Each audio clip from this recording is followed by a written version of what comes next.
Well, New York City's first legal casino will open tomorrow in Queens. Resorts World Casino will feature more than 240 table games, including blackjack, baccarat, and roulette.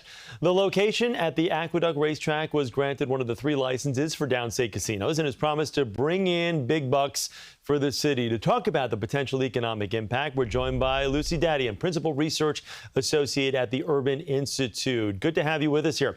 So Resorts World and the other 2 casinos coming to the city have promised billions in revenue. You've done extensive research into the tax revenue from casinos in major cities across the country. So what is the pitch for how much money this state plans to make? Good morning, and thank you for having me. It's important to know that the billions are simply projections, not guaranteed revenue. And casinos today are operating in a much more competitive gambling landscape than they were even 5 years ago. We are no longer just competing with neighboring casinos. We are competing with mobile sports betting, online gaming, and increasingly the prediction markets like poly market.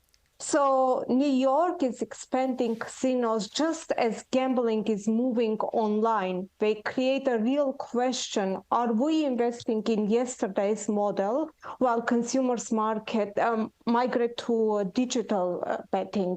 So my research shows that revenues from casinos are usually volatile. They are not sustainable over time. They do bring new revenues in the beginning of the casino operations, but over time that revenue growth really weakens or even declines.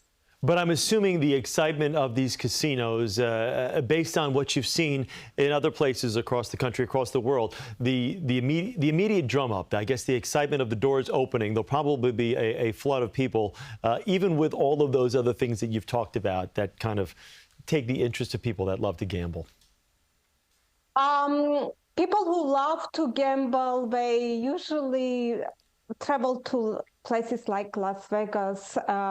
New York is known for its culture, being a cultural hub. And of course, in the beginning, there is the novelty factor. People are excited to try. And that's why we see initial growth in revenues from gambling.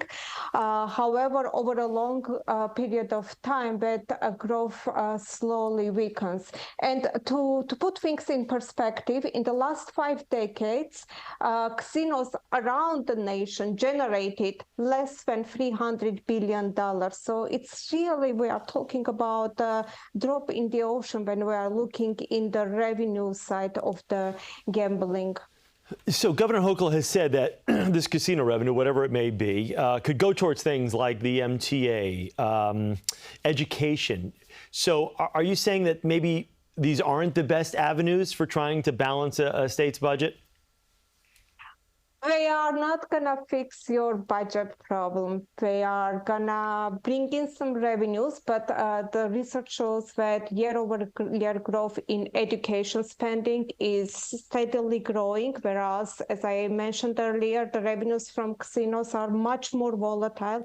We are not recession-proof. If we hit another economic downturn, we will see decline in revenues from gambling because they essentially compete for the same discretionary money, and people might cut their spending on nearby businesses or on other activities to gamble. So it's more of a substitution rather than a new source of revenue. But let's talk about what it does for the job market. They've talked about creating about 1,200 jobs for this alone. So the impact on the job market and some local businesses, that's got to be a positive here. It does create jobs for sure, and particularly full casino facility creates jobs. But the question is whether those job growth is also is at the cost of jobs for the nearby businesses. So we also know that they they create competition for the nearby hotels, nearby restaurants, nearby businesses. So, Lucy, I guess in summation, these casinos, this one's opening, got 2 more to go. Good for the area or not so good for the area?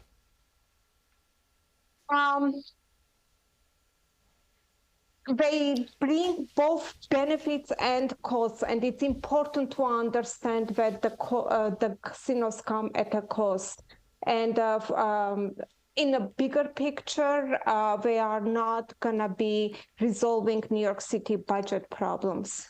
Got it. Okay, Lucy, thank you very much. We appreciate it. The Principal Research Associate at the Urban Institute, Lucy Dadayan. Thank you so much for your time.